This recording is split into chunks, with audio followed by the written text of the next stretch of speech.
Hey everyone, welcome back to the channel. Welcome to a new day. It is Friday evening and I'm getting supper ready.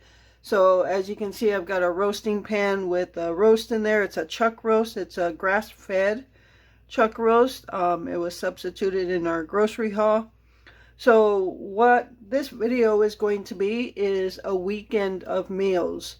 So to start off, for lunch we had leftover tacos, and that's all we ate today so far. So we're going to start off with supper, and I'm making a really easy, quick pot roast. And when I say quick, I mean prep time. I got a late start, so I don't have time to sear it or any of that stuff. I just got to get it in. And I've made it this way before, and it turned out really good. So I'm just going to go with it. All right, so this is about two pounds, a little over 2 pounds. So I'm just going to season it. I'm going to put some salt, pepper, onion powder. I am going to put onions in here, but I'm still going to put onion powder on the roast itself.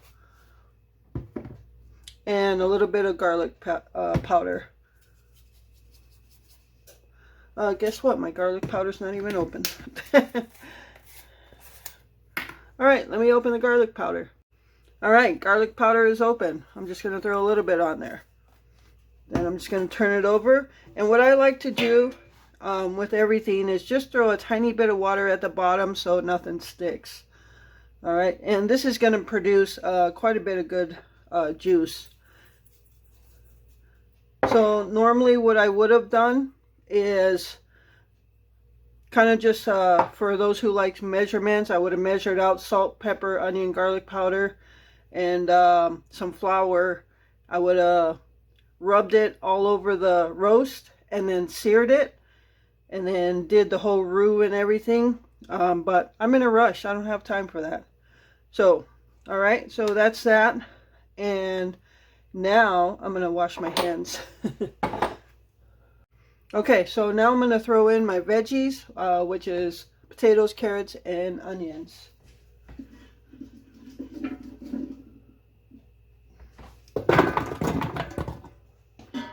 And I'm using all of what I had left because they need to be used up.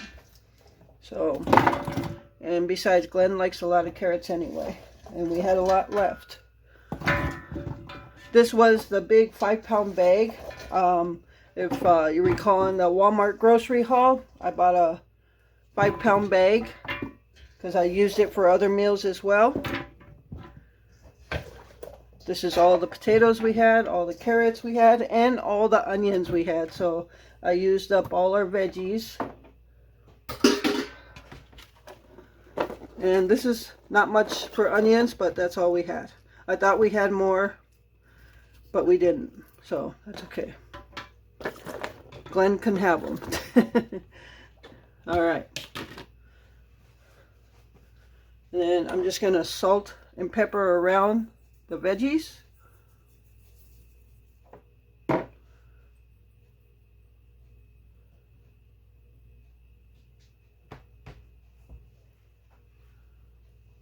And this is obviously going to be enough for leftovers tomorrow. So that's what we're going to have for supper tomorrow as well. And there'll be some desserts in this, at least one for sure, in this video. So this will be a weekend of meals. Alright, so if I had time and I did it the other way, where I made a roux and gravy and everything, doing it the quick way, I'm going to throw a couple cans of cream of mushroom in there. And I've done it this is how I did it last time, and it turned out really good. So I'm not worried at all.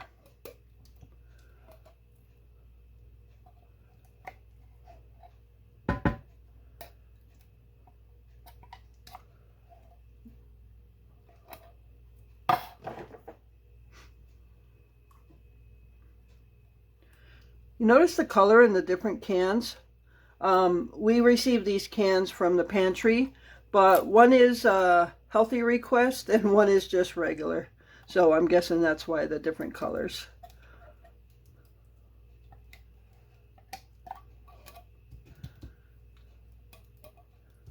So this was really quick in prep time. The most things that took up enough time was just peeling and cutting the carrots and the potatoes. But other than that, prep time is really quick. So really fast, easy prep time for this pot roast, and I'm putting it in the oven, obviously not in the slow cooker. So it's ready to go. My oven is preheated to 350. Again, normally what I would have done is slow cooked it at 275, but again, it's late, I'm in a hurry, so I'll have to watch it a little bit more. So all right, I'm going to cover this up and get it in the oven.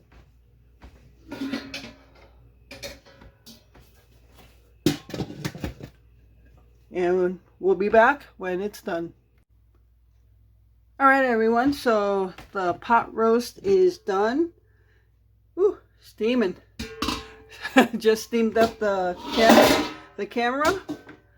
So I'm gonna mix it up a little bit. I did take it out earlier to check it, and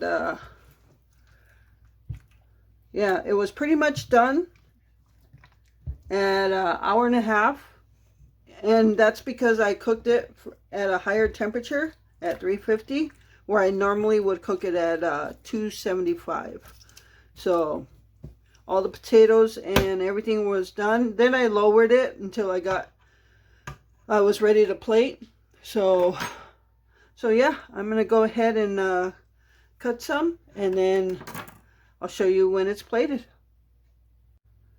All right, everyone, so here is the pot roast plated, and I ended up putting another can of cream of mushroom in there, so a total of 3 cans. So this was super easy to make. I didn't sear it, but it's still gonna be good. So that's our first meal of the meals we ate this weekend. I'm going to warm up. Now this pot roast, everything came out good except the tenderness or toughness of this pot roast. We normally get a chuck roast, and this is a chuck roast. It was grass fed. We've never gotten this before. It was a substitution on our Walmart order a couple weeks back, but it was very tough. I did the pot roast in the oven. Glenn likes it in the oven. I told him next time I'm doing it in the slow cooker because the meat will definitely get tender. So what I'm going to do to hopefully tenderize this meat is, it's only 1 in the afternoon and I'm already going to start warming it up for supper tonight. And how am I going to do that? You guys already should know. I am going to be putting it in the Hot Logic Mini. And again, these videos are never sponsored. I just tell you about this because it is wonderful. If you want something like tough meat to get soft, put it in your Hot Logic Mini for hours. So, and that's what we're doing. I just went ahead, and this wasn't sliced up. I went ahead and sliced it up right now. And I'm going to add a can of cream of mushroom.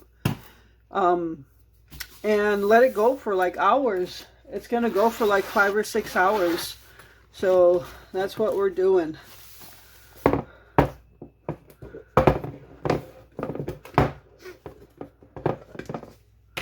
Alright, so I'm going to put all of this. I just cut them in slices like that.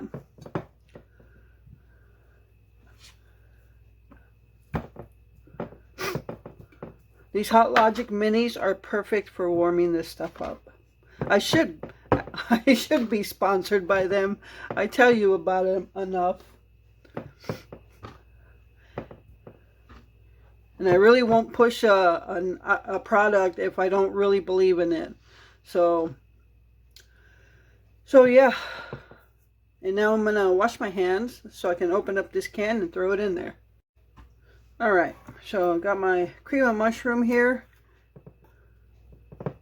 and I'm just going to spread it all over it and plug it in and let it go.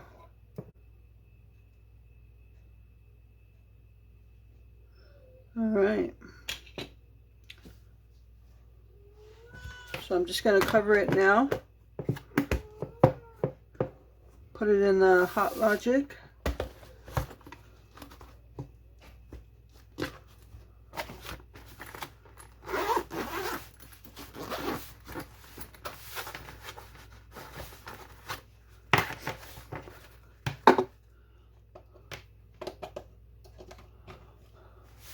plug it in. That's it. So I just went out to the chest freezer in our garage to pull some stuff out. And I pulled out our whole chicken. We had a whole chicken in there, and it's probably time to go ahead and use that. I think we've had it since April, March or April, maybe even sooner. So we're gonna make a whole chicken, and I'm gonna put it in the slow cooker tomorrow. So that's gonna be super easy, and it's gonna be super tender. And I'll go ahead, blah blah blah. I'll go ahead and make a nice chicken dinner with mashed potatoes, and this is gonna give plenty of juices to make that chicken gravy. And I'll end up probably going to the store getting some cranberries. It's almost going to be like a Thanksgiving dinner, but just chicken. And see if I can't find some a can of candied yams. So yeah, that's going to be for tomorrow. I picked up I took some whipped topping out of the freezer for a dessert tonight. And I took out 2 things of butter, 2 1-pound things of butter. The Land O'Lakes I use mainly for like spreading on toast or bread or whatever. And this is stuff we get at the food pantry, and I use this for baking. So sometimes in a pinch I'll need to use Land O'Lakes for baking, but I try to keep all this for baking and Land O'Lakes strictly for spreading. So like if I were to make banana bread or something, you spread butter on it. So yeah, that's what I took out. I've been looking for recipes for different meals.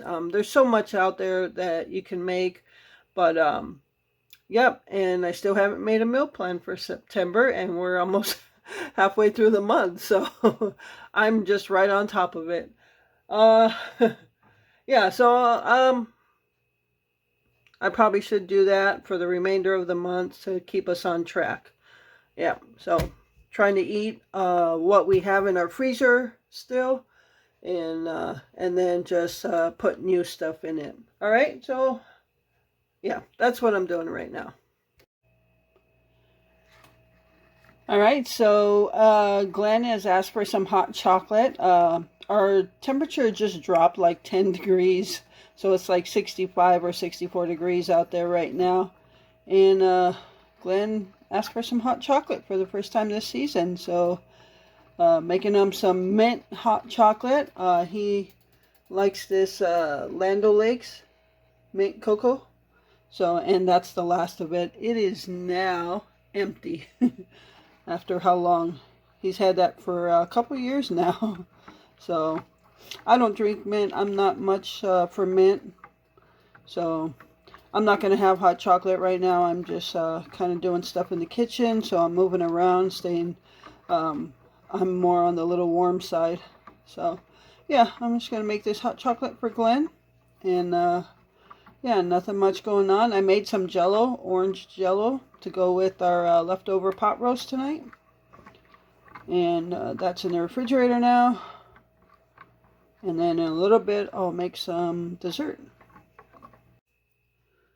Okay, so this is not just going to be meals we ate this weekend, but desserts we ate this weekend. So I am making a no-bake Eclair Tort. So, I'm using banana pudding. Okay, this is banana cream flavor, and this is really good. Most of the time I make the Eclair Tort with banana cream flavor. We have made it with vanilla as well, and that's still good. But I gotta say, this is our favorite. Alright, so I got 2 small boxes, 3.4 ounce boxes. I got 2 of them in there. And then I'm just going to use 3 cups of milk. And I hope I get 3 cups because half of the thing is ice because I took it out of the freezer.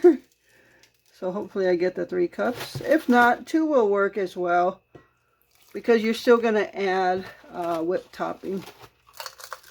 You can hear the little ice chunks. Uh-oh, I don't know if I'm going to get 3. Okay, I guess we're just going with 2. I've done it with 2 before, so it works. So just going to whisk this. This is a super easy, no-bake dessert. that is delicious. And normally I do it in an 8x8 pan, but this time it's going to be 2 6x6 pans because we both like different frostings. Glenn likes the dark chocolate or the semi-sweet chocolate frosting, and I don't. I'm not a bitter chocolate type of person. I'm gonna make my own, like kind of like a milk chocolate or just chocolate. So that's why I'm using 2 separate pans. Okay. So now that this is pudding, I'm going to go ahead and fold in a 8-ounce container of whipped topping.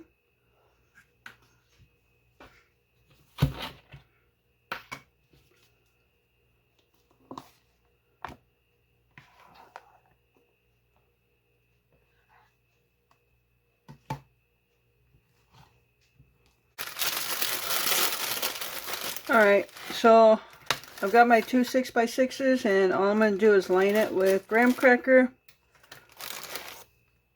So before I make one of the chocolate frostings, I'm going to go ahead and pour the pudding in here.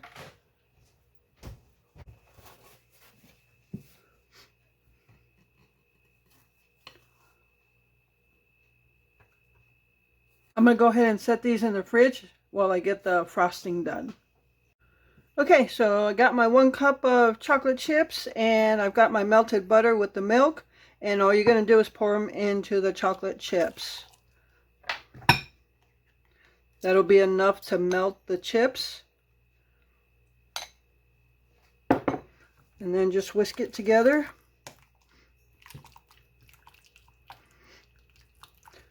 I swear next time I'm going to have to, because my chocolate frosting that I like, I have to make some stuff with. And this is so much easier. So I think I'll buy some milk chocolate chips for mine and make it that much easier as well. But you can see now it's a frosting, icing, or ganache, whatever you want to call it. But I'm not a fan of bittersweet, and this is bittersweet. It's actually bitter, it's not even sweet. Okay, so I'm going to go get what would be Glenn's Tort, and we'll pour that frosting right over.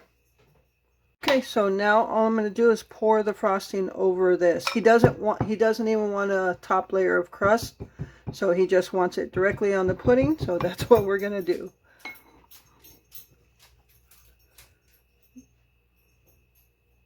And then this is going to go in the refrigerator so the frosting can set as well as the pudding.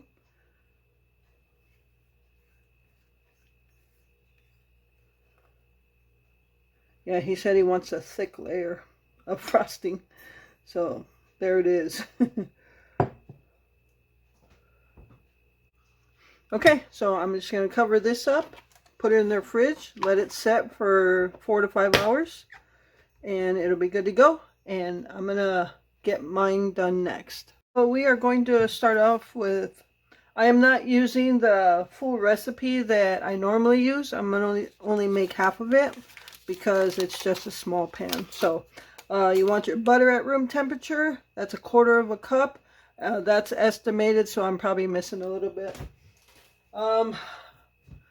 Then you want, well, for my recipe, 1/8 cup of milk. Normally it would be 1/4 cup. And then you want a 1/2 teaspoon, or I'm going to use 1/2 teaspoon. I'm like all over the place right now, honestly. I probably sound like I'm making no sense whatsoever. But that's okay. And I'm going to go with 2 tablespoons of baking cocoa, whatever it's pronounced. The full recipe calls for 4. I'm doing 2.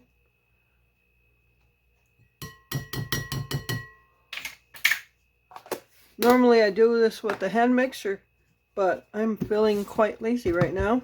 I don't want to get it out. So I'm going to whisk it. Alright, I'm going to put 1 1/2 cups of powdered sugar.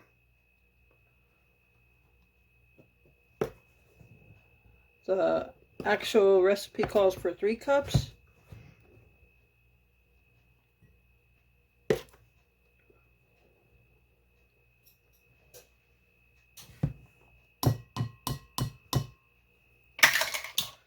Alright, and I'm just going to mix this together now. I'm going to whisk it.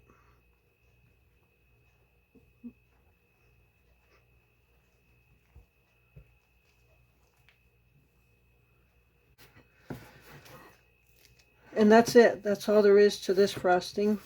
It's not a bitter frosting. Yes, there's baking cocoa in there. Cocoa, whatever. But you also got powdered sugar to set off that bitter taste. And this is the frosting I like. Alright everyone, so here are the 2 Eclair torts. And you can see the difference in coloring of the frosting. So the one on the left is Glenn's, obviously, darker chocolate. Mine looks more like a regular chocolate. Mine's going to be a little more creamy. And Glenn's is actually going to be like solid chunks. So I'm going to cut some pieces and put them on a plate and you can see what they look like. Okay, so you can see from the sides what they look like. The only thing these are missing is the middle crust layer where you would put graham cracker in the middle and do a double layer. So it's just all pudding in the middle. So you see my chocolate, I do have a thick layer of frosting. And because it came out of the refrigerator, it's a little set. But once I leave it out for a while, it'll get a little creamy. But Glenn's frosting, you can see his is thick there, here on the side. I think it's being covered by pudding there. But his will just stay like one big chunk. But little too bitter for me. That's the no bake banana pudding Eclair tort.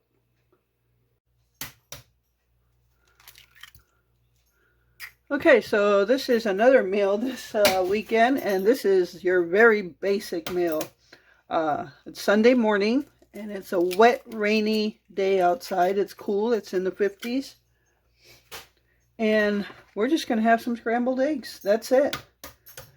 We're out of potatoes. We're out of hash browns. We're out of, I think the bacon is frozen, but I don't feel like waiting for bacon, so we're just going to make some scrambled eggs and eat that. Glenn will put his buffalo sauce on his eggs. I'll put some shredded cheese in there. And that's it. That's going to be our big meal for breakfast. And you know, sometimes I just like to have scrambled eggs with nothing else. So, alright, I'm going to whisk these up, get them in the frying pan. Okay, so here's breakfast for Sunday morning. Just some scrambled eggs with some melted cheese on it. It's not about making fancy meals when you do these videos for like meals we ate or what's for dinner or what's for breakfast, blah, blah, blah. It's making what you have, and this is what we have. So, alright, so stay tuned for the next meal. Okay, so working on the next meal, and as you can see, I got a whole chicken in the slow cooker, so that's going to be our meal for tonight, a slow cooker chicken. I'm going to make some mashed potatoes, some corn, and I'll make some gravy out of the juices we get from this chicken. It should produce a lot. And Glenn will have some cranberry, gelled cranberries.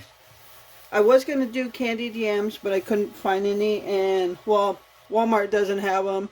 I know Pick and Save does, but I'm not driving anywhere today. It's a nice fall day today, just to be in the house, so very happy. Alright, so I got this on low. Gonna cook it for the rest of the day. It's 11:15 right now, so it should just cook through the rest of the day. Alright. And all I did at the bottom, this is just water. I put a tiny bit of water at the bottom. I always do that so nothing sticks to the bottom. And I threw a little bit of chicken bouillon powder in there. to flavor it. So, all right, that's all I'm doing with that. That's ready to go. All right, everyone, so it is lunchtime, and that chicken is starting to smell real good in the slow cooker, but meanwhile, we are going to have lunch. And I like these little divider plates for lunches like this. I got these at the Dollar Tree. I haven't used them that often, but it's perfect for what we're having today. So what are we having for lunch today? We're having some summer sausage. I have some mild cheddar cheese cut up. Glenn's got some pepper jack cheese that we received both of those cheeses from the food pantry. And then I'm going to take some Ritz crackers, and he's got 3 of the saltines and 3 of the Ritz. He's got yellow banana ring peppers, which I don't take. We're both having plums that we received at the food pantry. We each got a Reese's peanut butter cup and some tomatoes from our garden. So that is what we're having for lunch on this Sunday afternoon. So stay tuned for tonight's final meal. All right, everyone, so here is the final meal of this video. I think it was a total of 3 meals, 2.5 if you want to count the scrambled eggs, but slow cooked the whole chicken in obviously the slow cooker. And the gravy you see there is the juices from the chicken. I added a little bit of milk, a little bit of flour, and some salt and pepper, and it tastes pretty good. So I got some corn, and I'm having some orange jello, and I'm having some orange jello with some whipped topping. So that's gonna wrap it up for this video. I hope you enjoyed it. Thank you so much for taking time out of your day to watch it. I appreciate your support. And with that, remember to live life, be good to yourself, and be good to others. Until next time.